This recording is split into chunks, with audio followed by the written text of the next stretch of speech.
So the title of this lecture is really a meditation on the work that I've been doing, primarily around plants over the past decade.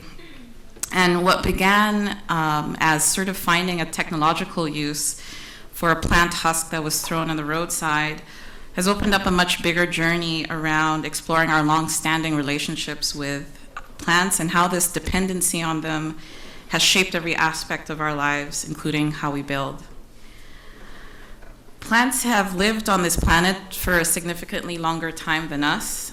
Evidence suggests that they emerged over 500 million years ago during the Cambrian period. The first plants were soft, marine, green algae that prospered on the edges of water. And with the help of their fungi friends, they developed root-like rhizoids as well as a waxy skin that helped them to anchor onto terrestrial rock and conserve water. And because plants could take energy from the sun and CO2 out of the atmosphere to grow, animals have deeply relied on them for life. About 287 million years later, large animals were thriving, and the modern version of our species only evolved around 300,000 years ago. So we are nowhere in sight on this timeline.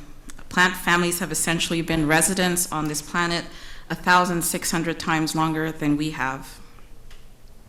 So not only do they precede us, but they also outnumber us in scale.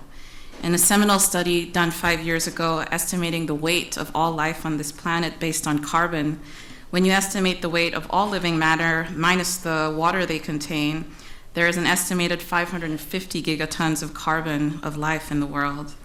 And as you can see, plants and green dominate our world. If the Tower of Life were an 18-story office building, plants would be the main tenants. Comparatively, all animals in the world seen in orange in the bottom half of a single retail shop on the ground floor are dwarfed. By weight, we as humans in red seem insignificant, barely covering the ceiling of this retail shop. All the other kingdoms of life who we are here with outnumber us significantly in terms of carbon. Bacteria alone are 1,000 times more massive than all of the humans on the planet. So if there was a seesaw and bacteria jumped on one end, we would go flying. So given their seniority and predominance, as well as the fact that they are rooted in place, we have developed an understanding of our planet from them. In order to understand climate around the world, we've really looked to plants to be the best indicators of the dynamics of land, water, and climate, and how to design around these patterns. In the higher latitudes, crocus flowers are the first to bloom each spring, giving us a heads up on the changing climate and soil conditions. In tropical contents, the multi-level architecture of dense tropical forests show us how older towering trees to shorter, moisture, water-tolerant plant families can work together to diffuse radiation and share nutrients. In dry climates, desert flora teach us how to conserve water through their form and surface, and how these interact with solar radiation and really sandy winds. And so we've built our homes with parts of plants for millennia, generating architectural genotypes. In tropical hot humid areas, housing was constructed with a range of tropical wood, palm fibers, bamboo, materials that have been trained over their lifetime to deal with the high precipitation, heat gain, and insect and microbial attack. Across peninsular Malaysia, the Indonesian archipelago, there's this sort of distinct genotype of housing that raises its feet off the ground, insulates with very fibrous gabled roofs and large attics, basically spaces to buffer and protect the embryo where we live and sleep at night. In the Scottish Highlands, where the high latitudinal contexts have to deal with really harsh easterly winds from the north, extremely cold temperatures and high seasonal swings, housing genotypes leverage the thermal mass of soil and plants, turf, soil layers bounded by plant roofs to insulate the wooden skeletons beneath, and both animals, including humans and cattle, that live within. Leveraging oat cereal crops that are grown on a 1-to-1 scale of garden to the roof, the dried oat straw would be used for roof construction, and typically around 14 years later, once they've soaked up all of the carbon from burning peat for warmth, it's returned back to the soil as fertilizer where it came from.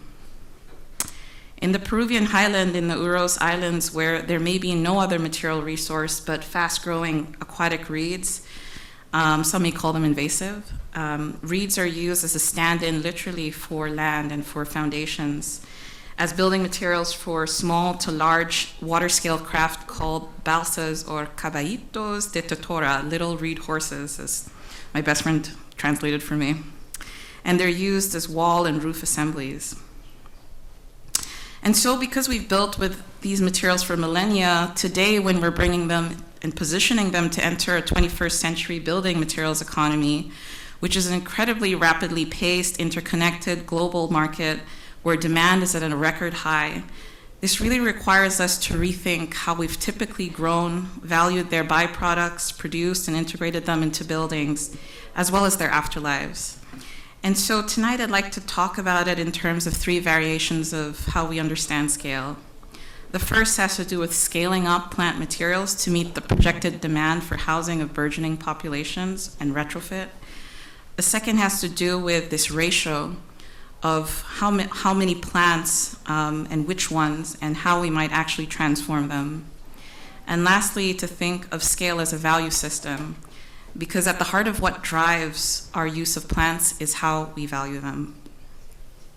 So in the first, to think about scaling as a matter of rising at a certain rate or standard, this was something that has been at the forefront of my anxiety about the enthusiasm people have today around bio-based building materials. Last year, we at Yale C, together with the United Nations Environment Program, and the Global ABC, we launched a major global report with the goal of really getting building materials on the climate agenda. We know today that although buildings account for 25% of carbon emissions in the built environment, this is set to double by mid-century, by 2050. And this is primarily due to a few things, due to the fact that, in orange we can see the embodied carbon incredibly high when we first build a building, but we know with all the gains and the foci that we've had on energy efficiency, our buildings are going to become much more responsible in terms of operational carbon. And so you can kind of see this decreasing carbon over the lifetime of a building in light blue for conventional buildings and dark blue high performance buildings. But we will retrofit them over and over again, and you can see that spike over and over again throughout their lifetime. So it's this pace and rhythm of embodied carbon spikes, as well as the fact that we're going to see the global majority building a huge amount of new housing and buildings to support their populations. And so we started to look at developing a three-part strategy, and this was essentially setting the vision for building materials by mid-century, by 2060. In it, there was a desire to avoid at the baseline waste from all of our material streams, both conventional and emerging. The second, which I'll talk about today, is the shift. How do we shift to low carbon, non-toxic, bio-based building materials? And lastly, the fifth is how do we improve our conventional building materials? And as you can see here, we have a very small sliver of bio-based building materials, mostly timber, becoming essentially half of the global building stock by 2060. It was incredibly controversial, and I was just telling the students, the concrete lobby came after us so hard because we're affecting their bottom line with these types of projections.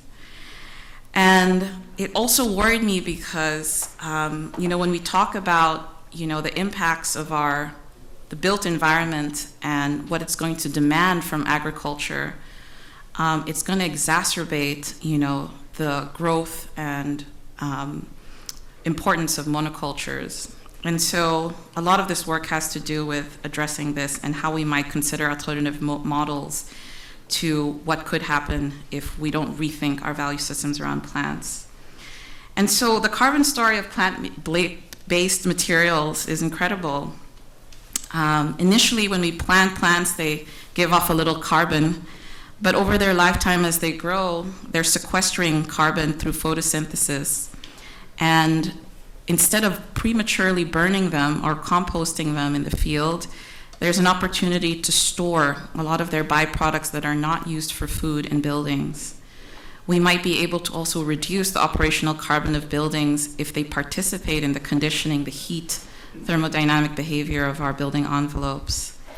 And lastly, depending on what we decide to do with them after they leave the building life cycle, they might contribute to carbon emissions through composting or combustion. That's yet to be determined. But this sort of story of a triple heavyweight, low carbon in its production, the photosynthesis as they grow, and the capacity to reduce operational carbon makes them an incredibly important material resource to look at. This is sort of a map of the major global crops grown and their byproducts on the planet today. We have a huge diversity of them. These are just the top few.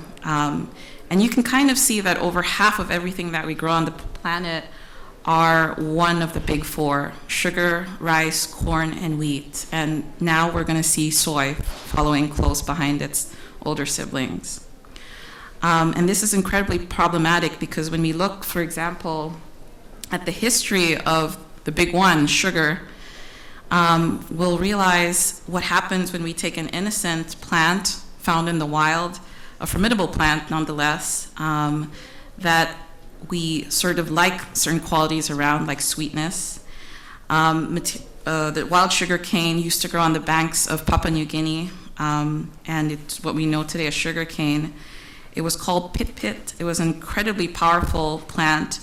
Their roots went as far as 30 to 200 feet into the soils, and above the soil, they shot up above 15 to 25 feet into the sky.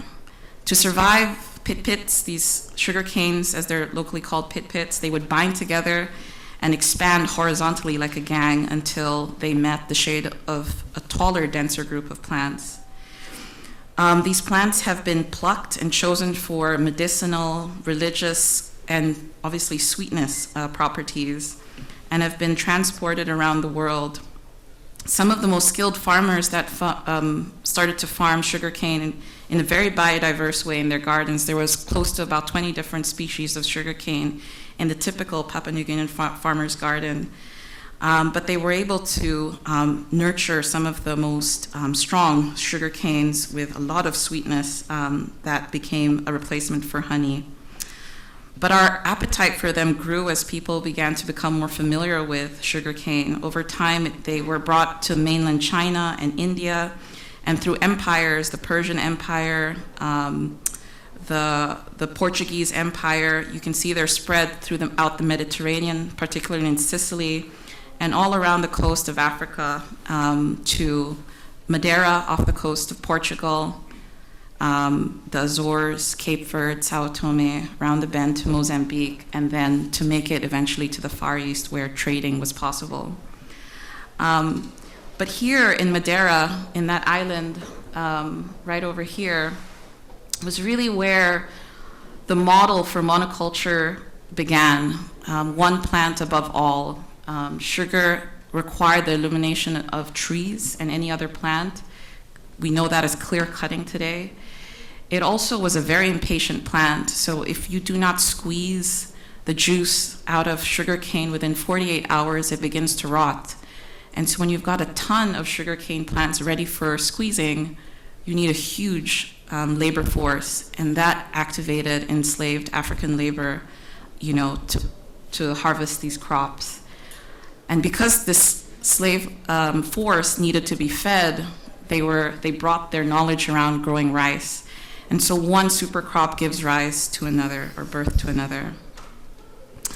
And so what happens when we try to control the growth of a powerful but impatient plant like sugarcane, the annihilation of all its family members and sister crops? We get 400 years of enslavements, and followed after a huge addiction to a crop because a market had to be developed in order to profit from this growing production infrastructure. Back in the day, we consumed less than 5 grams of sugar, early in the 19th century.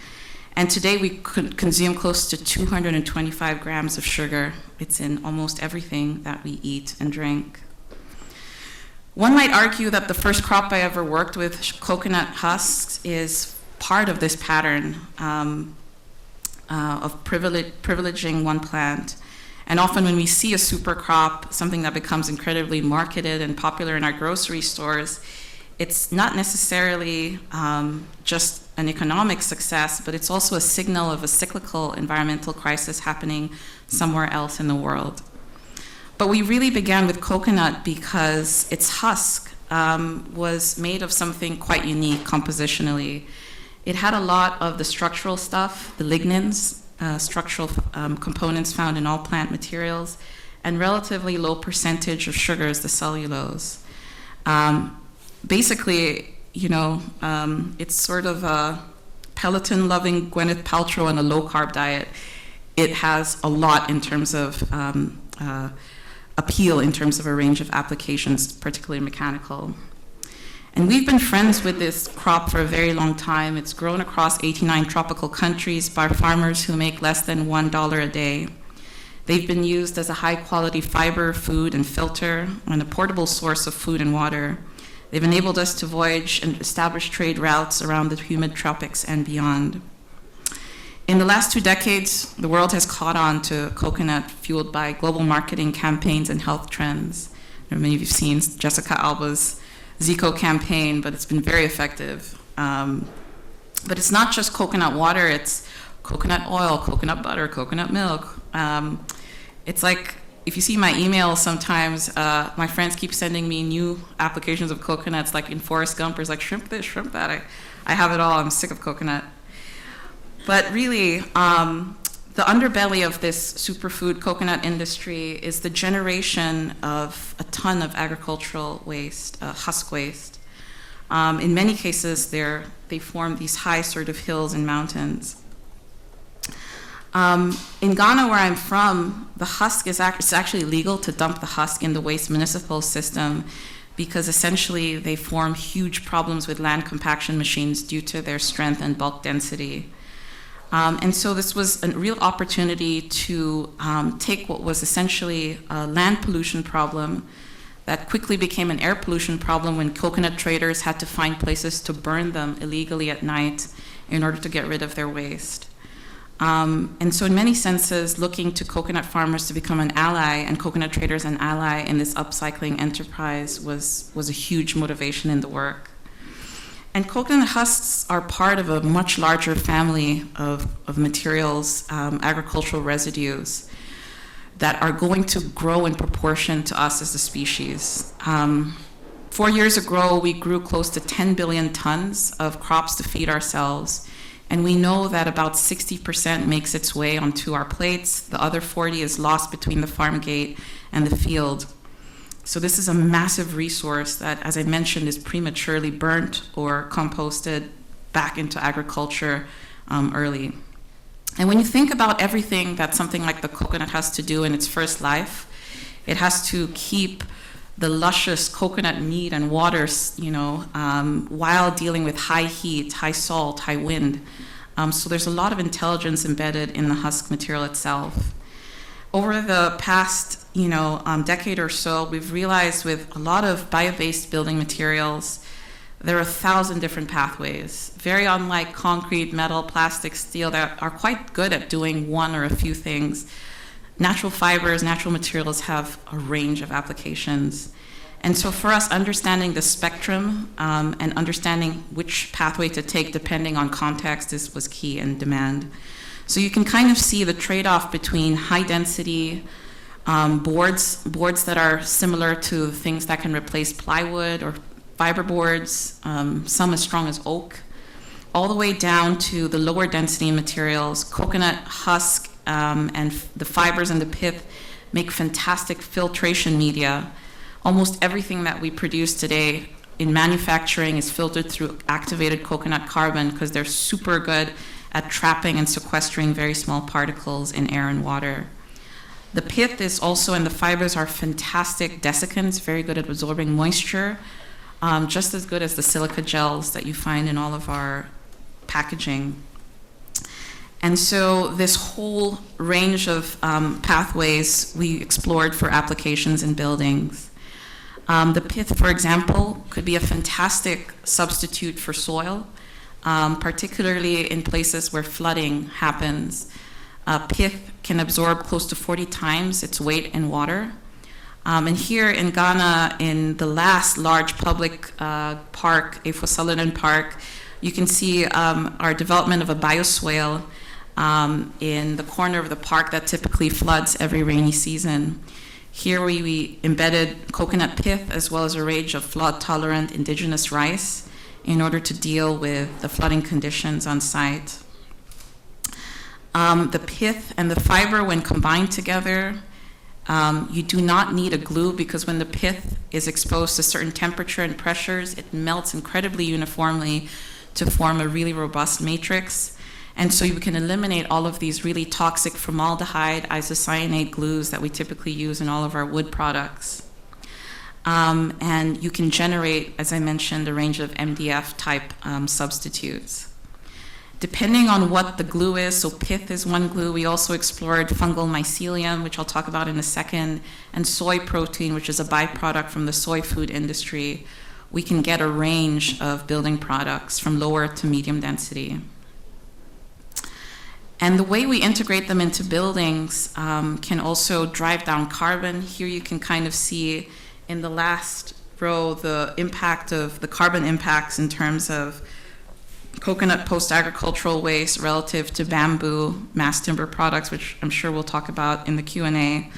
But because we're taking a zero burden raw material from another agricultural industry and processing them at lower temperatures than we would see in wood processing, and the fact that they are breathable and they participate in conditioning, buffering the moisture and heat in the building, they can be incredibly effective.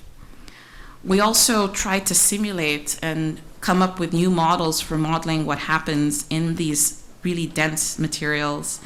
So a coconut fiber and pith material have a ton of internal surface area, and so they're able to absorb all of that humidity, that moisture, and it is that moisture that actually takes on all of the heat in a tropical context and essentially buffers that heat from getting to the interior. And at the hottest part of the day, it lets out that heat, regenerates the material, producing an evaporative cooling effect. So that double phenomena of moisture buffering and evaporative cooling is why we feel so comfortable under a thatched building as opposed to a metal roof. Producing flat boards is a really tough thing when you're trying to survive as a business, collecting waste and producing them. And so we also try to look at how we might expand the value of these materials through design. And so through form and surface modification, these materials can form fantastic acoustic panels, like this one.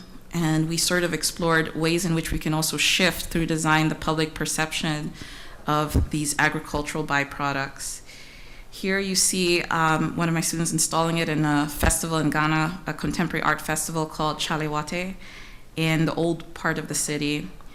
And here it's installed, and my goodness, the woman in the middle is not amused. But the woman in green is loving it, thank God. But you know, we were very keen to get these materials in public arenas where we could also understand how people were perceiving and also thinking about how they could be used in buildings.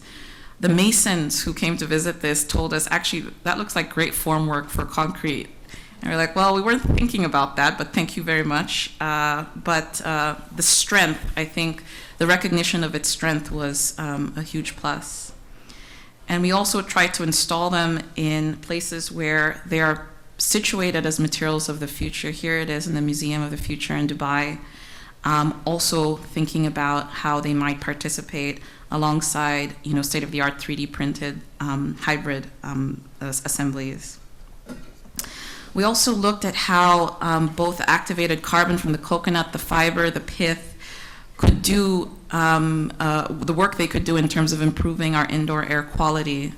They are, as I mentioned, fantastic at sequestering indoor air pollutants, particularly particulate matter, VOCs, things that are off-gassed from our paints and many of the wood products that we use today.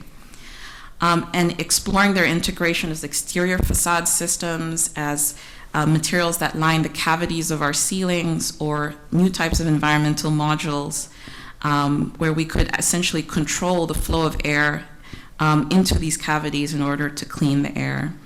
And so here you see it sort of paired with other types of flow control technologies in buildings in order to basically localize the treatment and the psychrometric modification of air for thermal comfort. Customization was key because we realized the narrative of a green building material, something that is made from waste, gets you in the door. But the two things that push people to adopt it is customization, because we've become very accustomed to being able to choose colors, finishes that reflect our identity, but also cost. And so embedding them in a service paradigm in terms of cleaning air was another route that we took. And so here, this sort of overall framework in terms of design and its role in these material economies emerges as a way of identifying, understanding what these materials are made of, and finding a sufficiently attractive proposition or pathway for them in order to generate value. So as opposed to prematurely, as I mentioned, downcycling them, they might be developed into flat panel systems, acoustic, or higher value environmental modules to generate profit.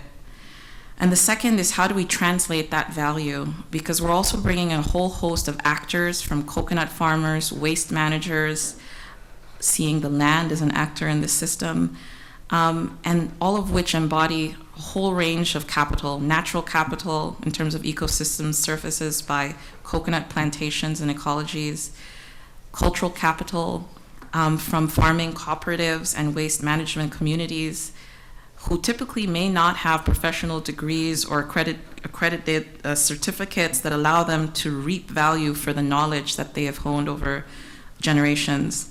And so being able to translate cultural capital, natural capital into this current currency of economic capital is something we're working on.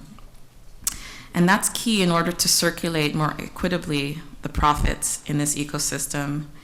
And this is really where Jane described generative justice. The generative part is the identification and multiplication of value through design, and the justice is finding a way to distribute it in an ecosystem where value is typically accumulated by owners, be it the corporation or the state.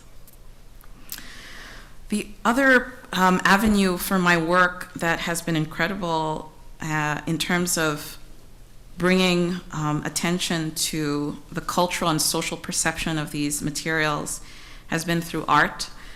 And in many senses, it's allowed us to create new narratives around these materials. So typically in my work, we look at, in art, we look at taking powerful symbols of extraction. Here is the Door of No Return in Elmina Castle. Actually, this is Gorée Island in Senegal. But it's typically the last view that an enslaved person would have seen before they boarded a slave ship. And it's a haunting threshold for many who've been there.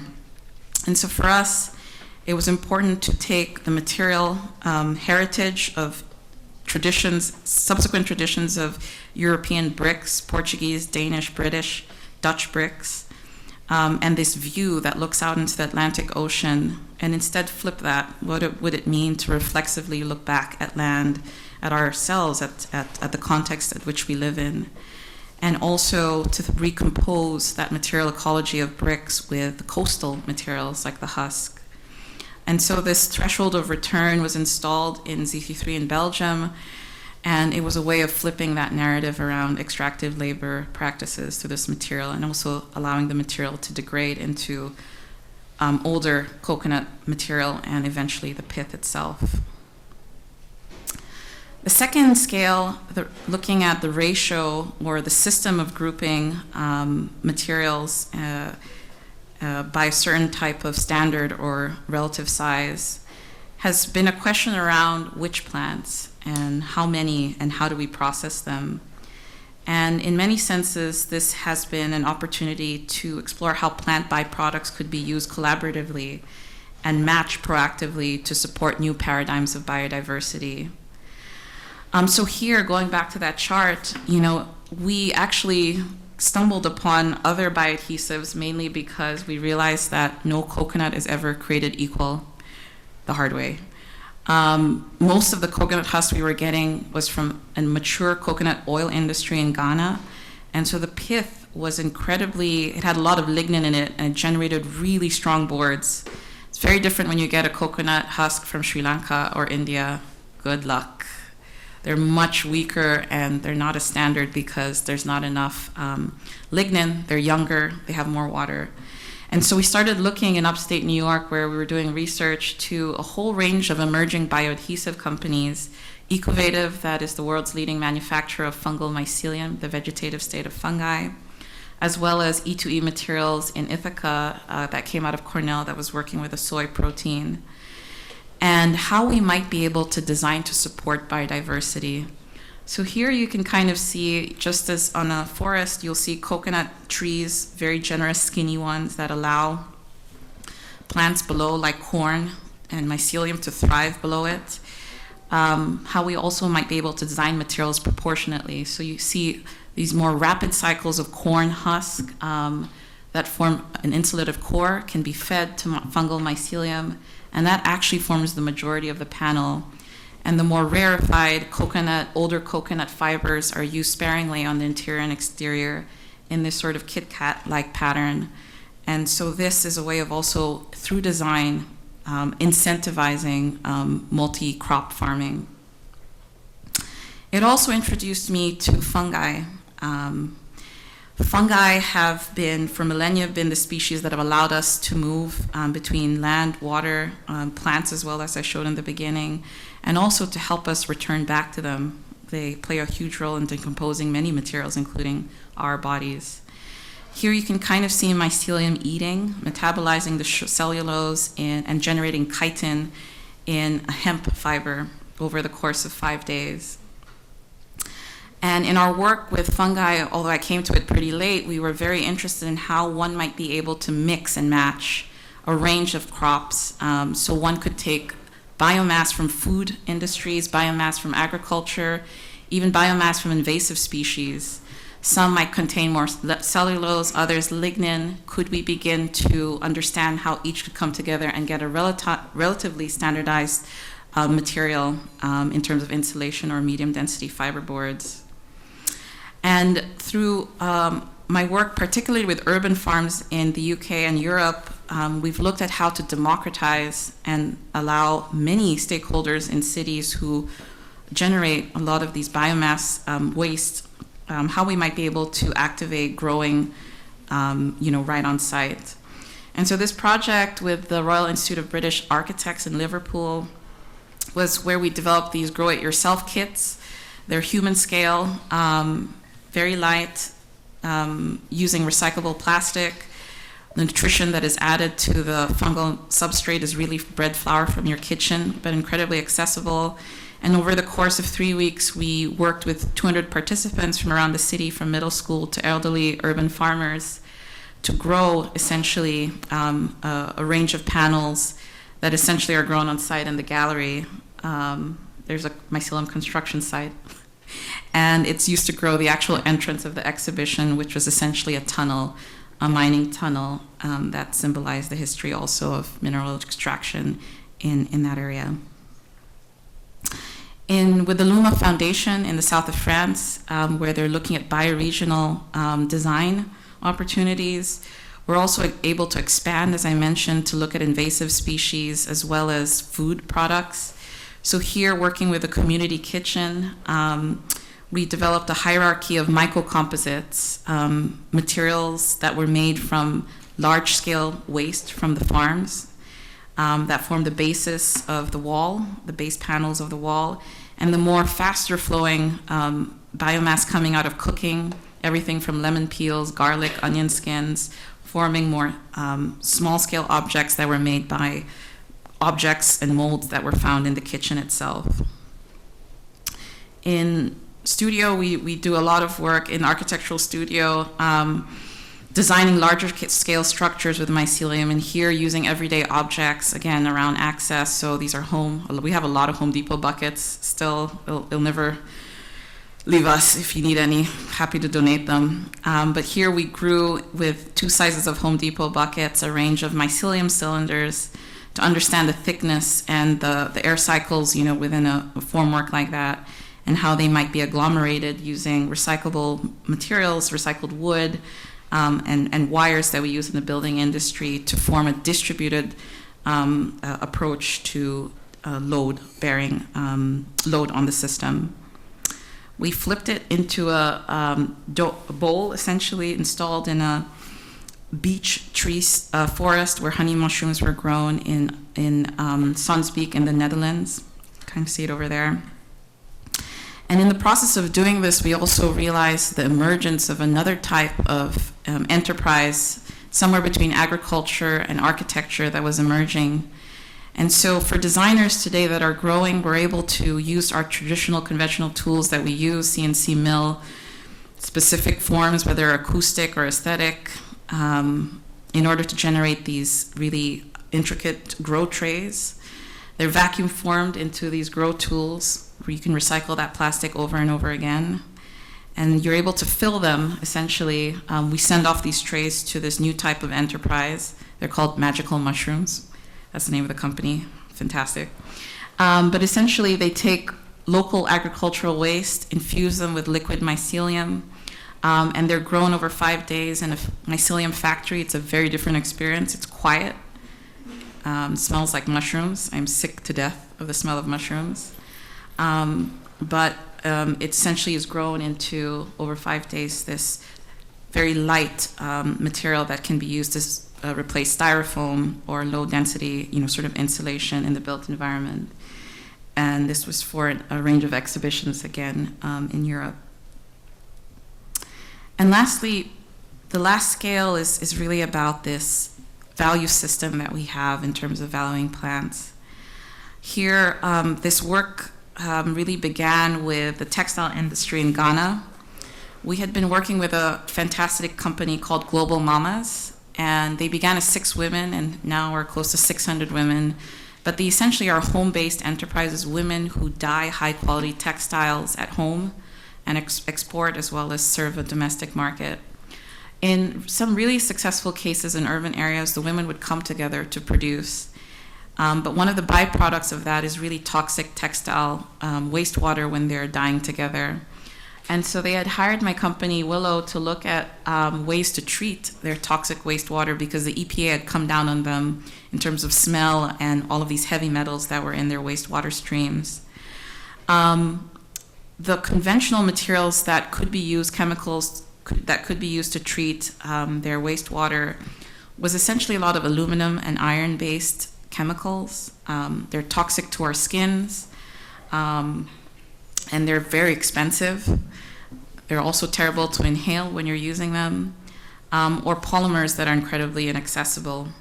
And so moringa, which is a byproduct of, again, a rising superfood industry, was explored as a sort of flocculant, a material that's able to mix with all the toxic stuff in the worst batik recipes and cause them to settle as sludge and get very clean water, at least well below EPA regulations. And so here you can kind of see the results of 1 year of research with the Ghana Water Company, where, using the blue blacks and the really multiple levels of dyes typically sourced from China, where we don't necessarily know exactly what's in them. You can see the sinking after 6 minutes of all of the toxic materials and the relatively clean water. It was also there that we realized the generation of all this sludge, right? Needed to find another pathway. And initially we were thinking about it to form compressed earth masonry or rammed earth construction. But then when I went back to the site, they'd scaled up into a really large factory where 200 women could produce together.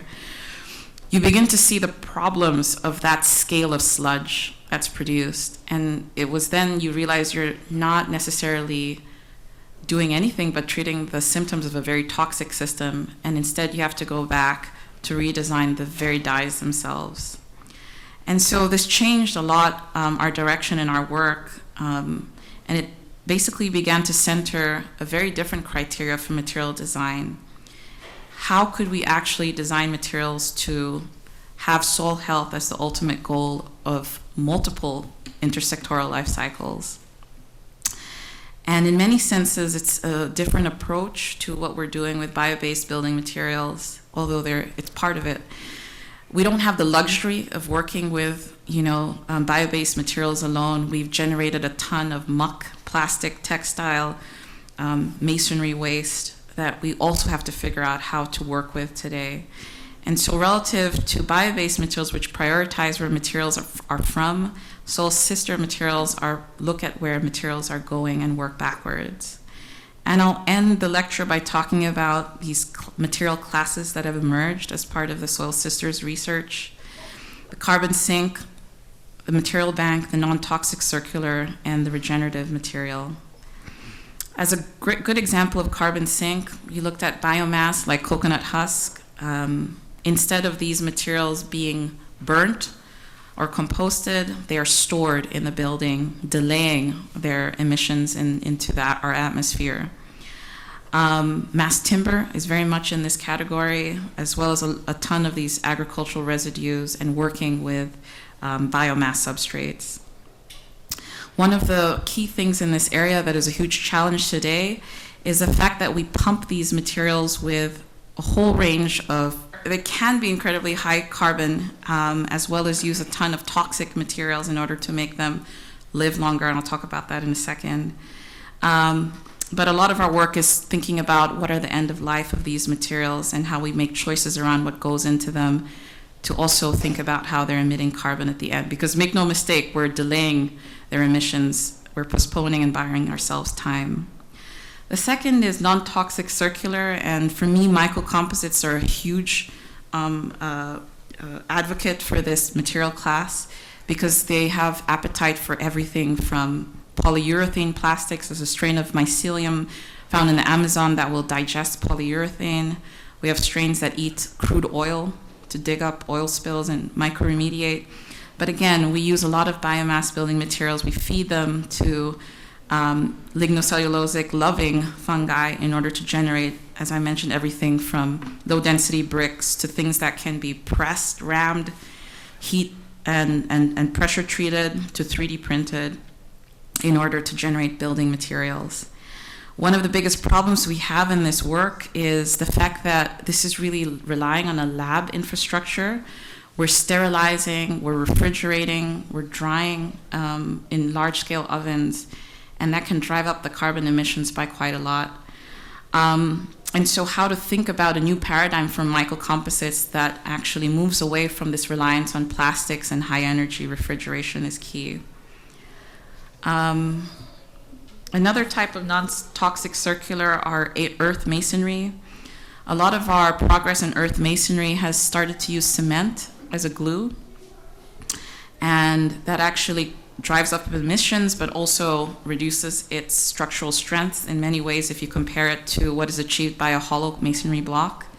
And instead we can use a range of geopolymers, things found in our soil, or bio-based materials from fly ash to natural fibers, and really reduce that cement content but still achieve the same mechanical strength.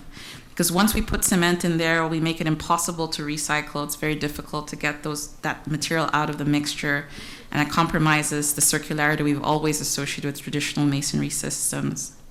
And so here, looking at a range of opportunities to use bio-based materials in adobe to cob to compressed earth masonry or 3D printed masonry is where we're sort of interested.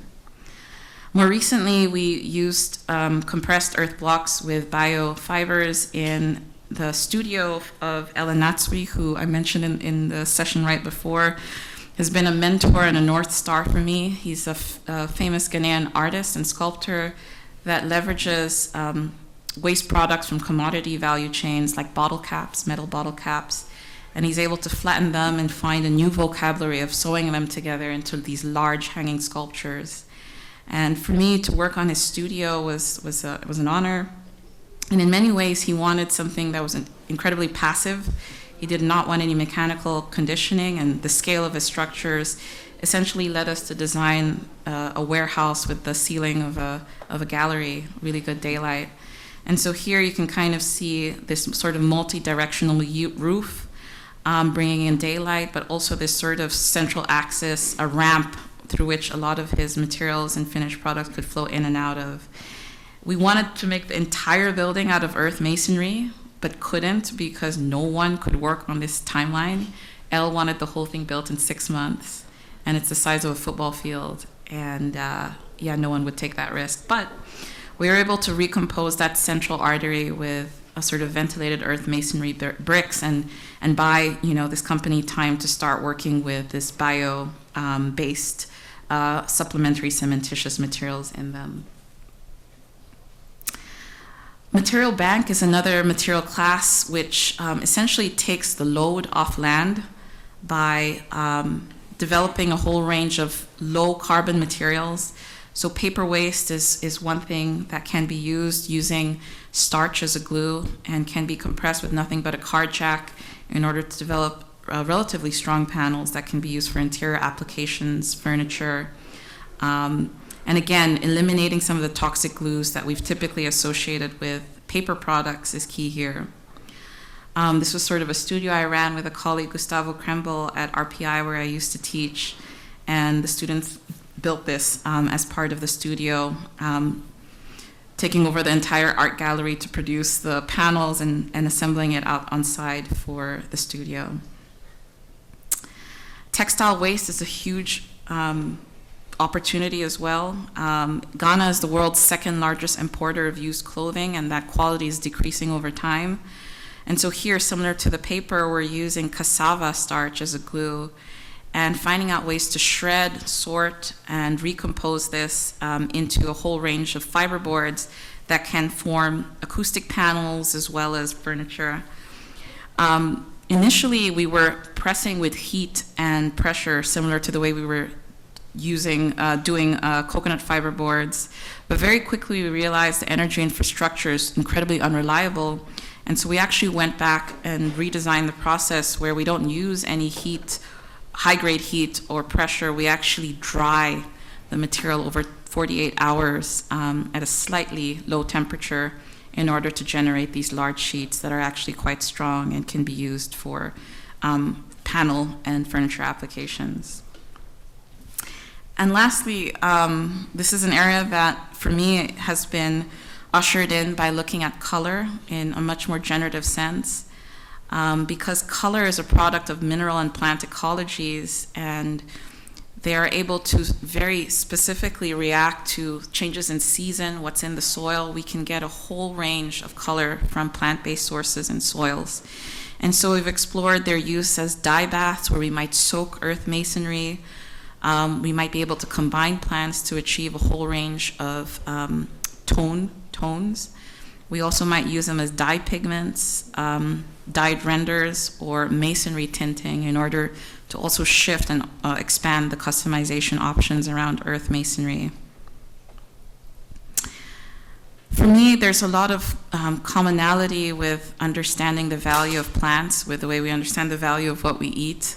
And in the conversation with one of my good friends who's a chef, Selassie Atatika, she basically told me something that I felt I was also experiencing when I was working with plants. And a chef who's cooking beef, for example, knows the part, and they have a name for every part of the cow. They understand what that part of the cow did in its lifetime, and they understood how to process it to make it tasty or bring out its flavor. So it's very instructional in terms of how the processing method is matched to the history of the material. And in many senses, plant color has been instructional. When we think about what root systems, leaves, stalks, flowers have to do, it also opens up a world of possibility and us finding new vocabulary for different parts of the plants that generate or lead to how we might obtain and extract plant color has been key.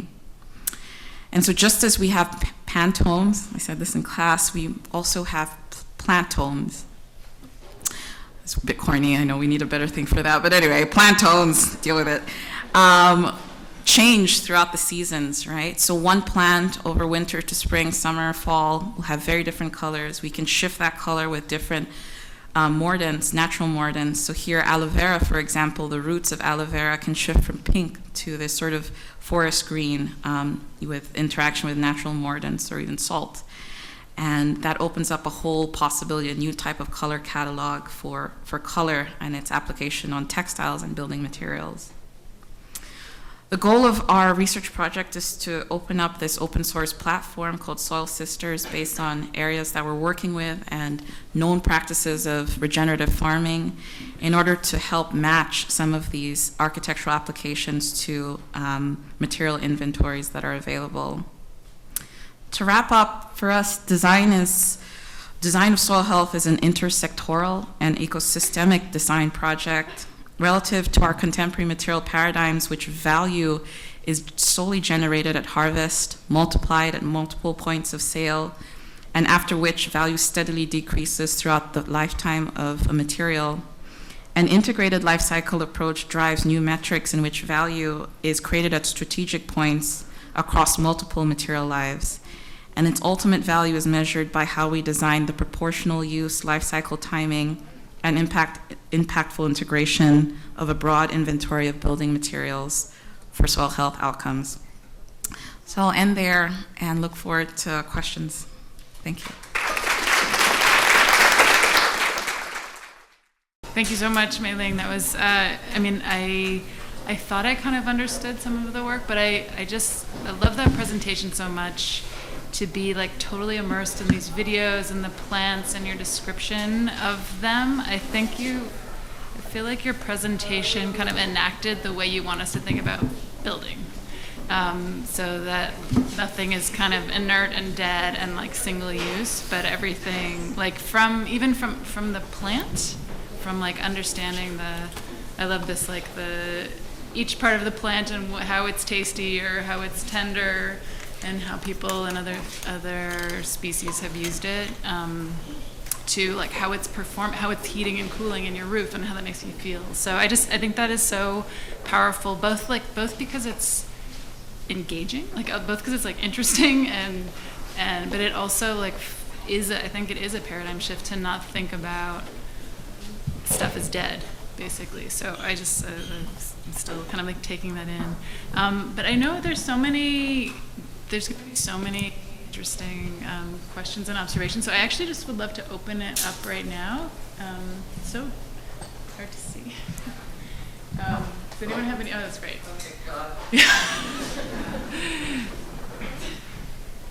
Yeah. Let me see. Is this working? Okay. Thank you. That was an amazing lecture. I'm just curious. So you were talking about the coconut pith and what are they? The fibers in it. And you were saying how like when that's pressed, it kind of becomes like a glue. It's very strong. So I'm wondering like how strong is this, and like could you see this becoming like a substitute like for the glues we use maybe in like plywoods or other like wooden products? Yeah. So I mean, with a lot of bio-based materials, there are.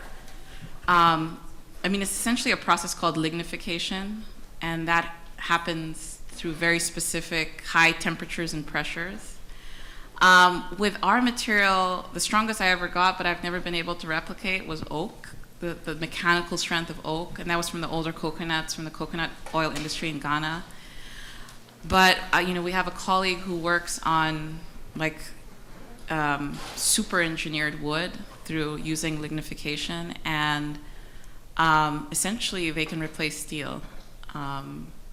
It's just there's always a proportional amount of embodied carbon to get them to be super strong, and I suppose there's always a trade-off. And what do you do with them after? They're very hard to degrade. Is it a forever material? Maybe. But yeah, it can be incredibly strong. We see this they're essentially called binderless boards because the glue is contained within the lignification process. So I think this is a fantastic way to not bring in all of these synthetic adhesives that we typically use, and really drives down the cost of production. So I had a question that kind of builds on the previous one, which is related to materials and design. And I think right now we're seeing kind of a design first, material second approach to a lot of architecture, where we generate this form and then we figure out what structural system and materials can support that. And so in this shift to bio-based materials, there's this question of scale, in the sense of like, will there have to be a pushback in the sense of we have to design to the limits of these bio-based materials, the spans that they can support, or like the environmental conditions they can support, particularly as perhaps maybe we get more and more selective about where we apply and use materials such as concrete and steel? Absolutely. That's such a great question, because I think right now what's driving a lot of bio-based building material companies is scale, right? We need these materials to play a bigger role, but it's so entrenched in taking raw materials from monoculture agriculture that we end up exacerbating that model. And I think for me, the scale of the bioregion is really important. And at the bioregional scale, that's a scale of that which natural systems act. They're not our scales. And within that bioregion, there's a whole inventory of materials that are seasonal. They have a relationship to each other. And I think it's those types of understanding of those inventories that can also start to be attached to biodiverse design, paradigms. How do we design with diverse timber, how do we design with timber that may not necessarily be attractive, given maybe there was an insect attack on them. I think Hannah does fantastic work on this. How do we design with, Three Sisters crops? Like, what are the byproduct? What is a Three Sisters building material? So there's a biological scale, for me, is the bioregion, and I think there's a cultural scale that can happen in a cooperative and a neighborhood scale indigenous farming practice that I think needs to be matched and understood in order that we support, these systems. But unfortunately, I think that we're not necessarily seeing a huge focus on that right now, and it's going to be becoming really important. For example, Ecovative, for a long time, they were founded in 2007. It's been a while. I don't know. It might seem like, oh my God, it's new. It's not so new. It's been at least 2 decades, we're getting to. And they started off with taking corn waste, waste from wood factories. And very soon, sorry, should I change it? Okay, thank you.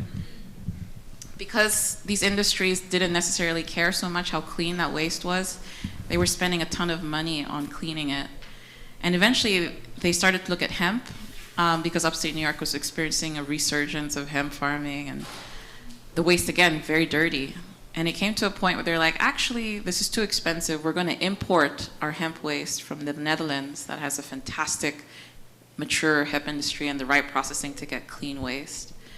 And all of a sudden, you're seeing this attraction of these really centralized, high-intense, agricultural systems to the building material life cycle. And I worry about that because even though it's helping to scale to some extent, I think it's going to, when we see this start to multiply, have big impacts in terms of biodiversity and the patterns we see around corn, right? Like where corn starts to be grown for building materials and not necessarily for food, right? We've seen that happen with biofuels and fertilizers and fructose syrup. I think there's a lot of unintended consequences when we don't tend to consider, the impacts of the building material demand. Yeah. So much to do on the bioregional scale and understanding who understands these plants the best and has been working and keeping soil ecological systems healthy for a period of time. How do we support those systems, I really loved your talk. It was really inspiring and also just a combination of everything that I'm super interested in. And I was interested in specifically microcomposites, but potentially all of your work as well. What I was reading a book about the value of degeneration as well as being regenerative, and I wonder how you strike the balance and when you know when it's time to let something rot and die versus like restoring it and recycling it. Yeah. Oh my God. So for me, you know, there's a spectrum. Bamboo for me, especially in the way that timber has been the big brother of all biobased, it's like we get it, we know how to build with it, we don't question it anymore, right? We value it. Its little brother, I would say, is bamboo. And we've seen what happens when people try to make bamboo laminated mass timber type products. We pump them with glues. I call it Botox. Just pump it, don't age, don't move, stay young forever. You know, and it's incredibly, I mean, China, which has scaled up bamboo production, they did a huge study, the National Science Foundation of China did a huge study on bamboo, the life cycle of bamboo laminated products, and they were equal to that of steel. Let that sink in, that's 3 times that of timber, and it's all because we're drying, we're treating, we're pumping the glues, we're pressing with high heat and pressure, and in some ways, it's worse than timber, right? And so for me, that's a cautionary tale. And so I'm always thinking, is there a new hierarchy of materials where there might be I mean, we need minerals to play a huge role, and they might be long life, they can be recycled to a certain point. And those may have a place in terms of primary structure, secondary structure. But the quicker moving materials like microcomposites that are non-pressed, maybe some of them compressed, they might move much faster, you know, in and out of the building. And to me, that's a really exciting place because they'll be cheaper, they'll be lower carbon, they might have a very quick use in agriculture right after, and it also might spur economic activity in the same way that we have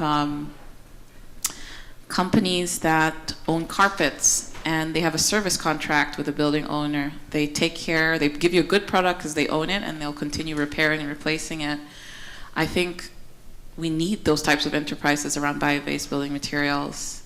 And they're already emerging. I mean, there's a fantastic company called Stash. They do all the furniture for Shake Shack. And essentially they repair, they own the furniture and repair it because of a high wear and tear in the restaurants.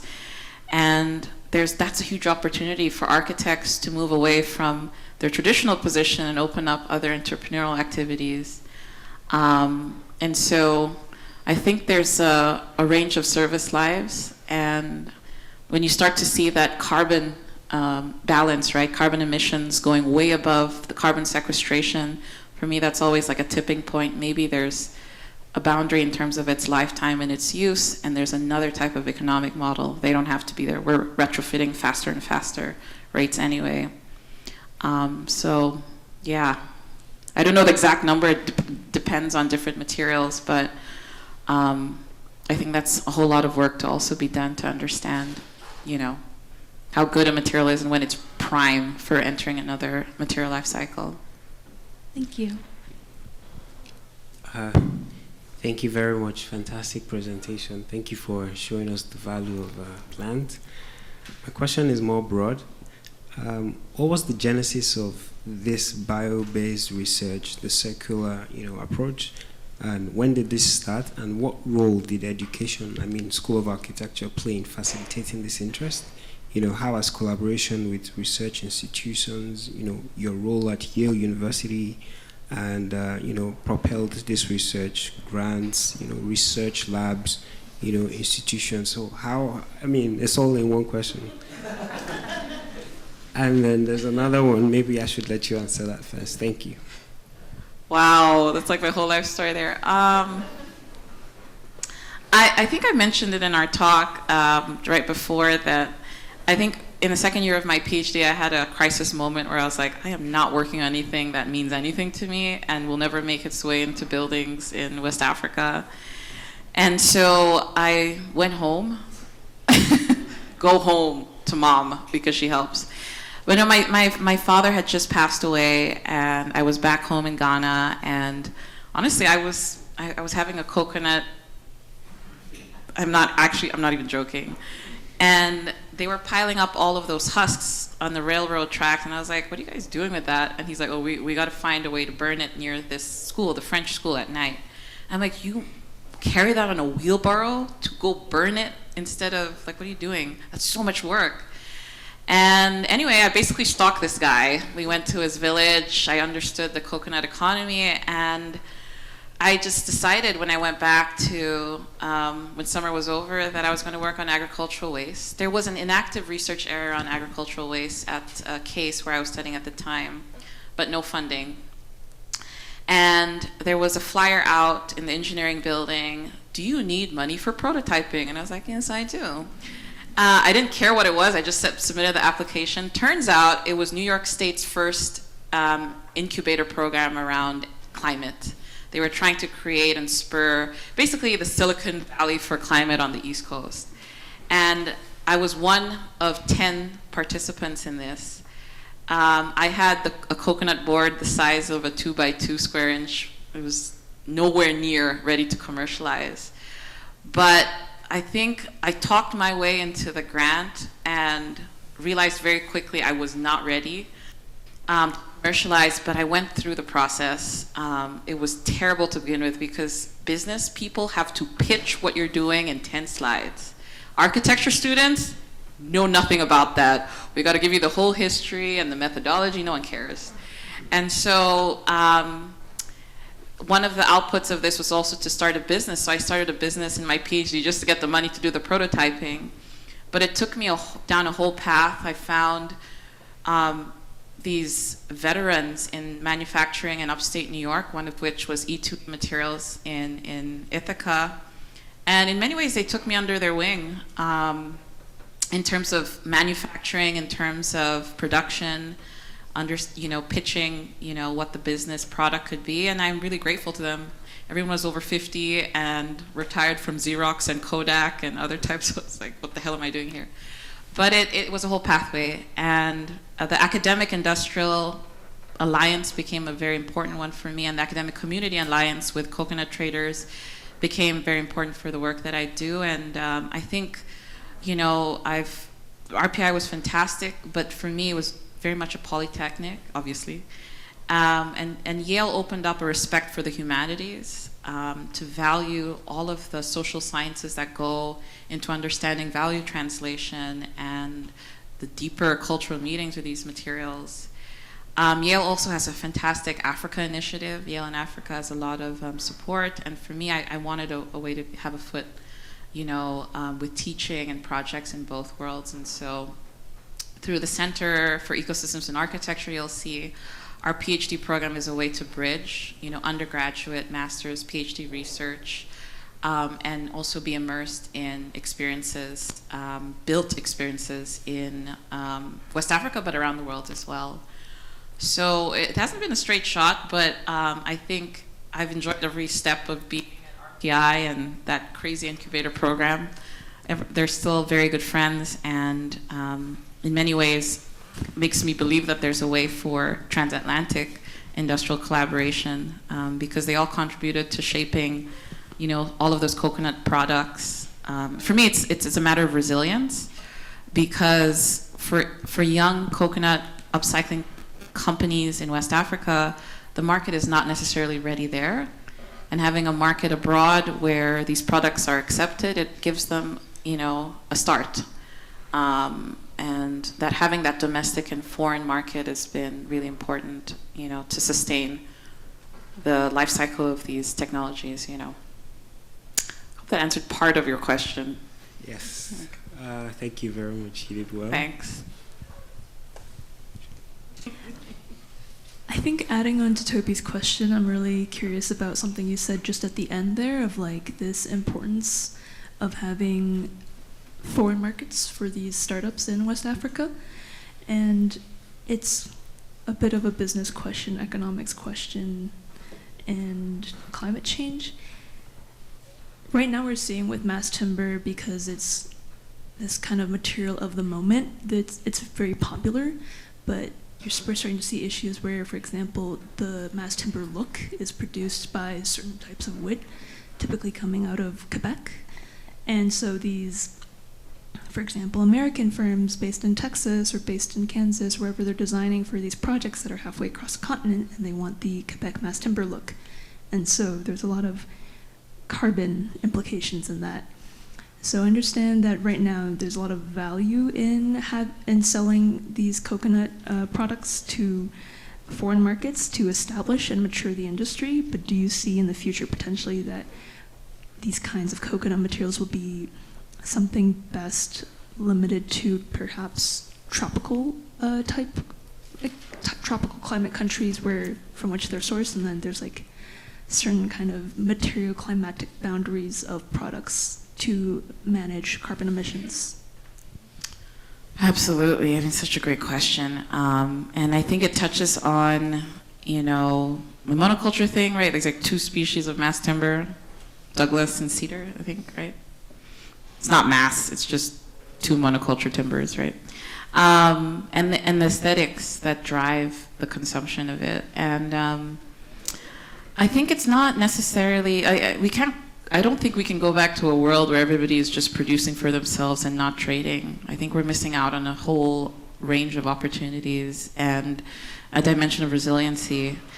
But I think it's the proportions that matter and the stage, right? And even though the coconut acoustic panels we marketed them locally, and all the questions we get are, can it be gold or white? And it's those things that force us to actually, there's another design aesthetic here. It's bright colors and textiles and food. It's just a culture. And for a long time, we couldn't figure out how to get color in a non-toxic way onto the panels, and it was a step we didn't want to do. And in some ways, the biobased color is opening up that possibility again. And so I think design has a big role in trying to, drive domestic markets. We also, initially we were hoping they could be 4x8 sheets that were used for informal contexts, to replace plywood or any of the local woods, because they're breathable. These really small space structures are incredibly hot, and so something that is moisture buffering and cooling is fantastic. But there was also a pushback because when you start to market your products for, what is thought of as low value goods, they stay there.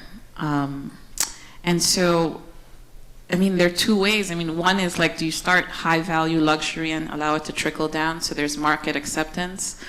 Or do you figure out a strategy that also allows the material to thrive somewhere, and maybe there's another part of the material that's used locally as a soil substitute, as hydroponic media, as filters. So there was a sort of parallel tracking, that I think we were thinking of at the time. I'm going to be honest with you, we don't produce the coconut panels anymore because we realized very quickly that we were spending all the money collecting waste, right? So it's distributed and it's low quality. And just those things, we can never compete with plywood. And what we realized is we have to go back to the production infrastructure. So instead of picking up these slightly decaying coconut husks from coconut traders, could we develop the machines to mill, these coconuts in markets or in key strategic points of the city, so we get a light, high-quality, fibrous and pith material? We can transfer them very, very easily on motorbikes to the factory. And in many ways, it's an enabling infrastructure. And that's kind of where I think that work needs to happen. And it's why concrete masonry is so successful. You have these smaller scale machines that can be producing materials on the roadside, and we need to understand some of their tricks. I see that the same thing in plastic industries. They've understood how to collect household to large scale plastic waste, and in many ways are setting the patterns for how we might care for the collection. Even though it's not super successful yet, it is setting the paradigm for material waste collection.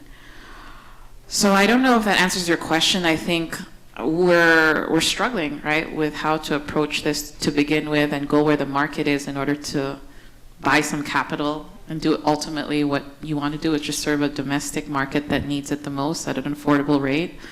But I think the path has actually been a bit more torturous than we would have liked. Taking the scenic route. Huh? Taking the scenic route. You could call it that. Yeah, but yeah, I hope to eventually get back to a commodity product.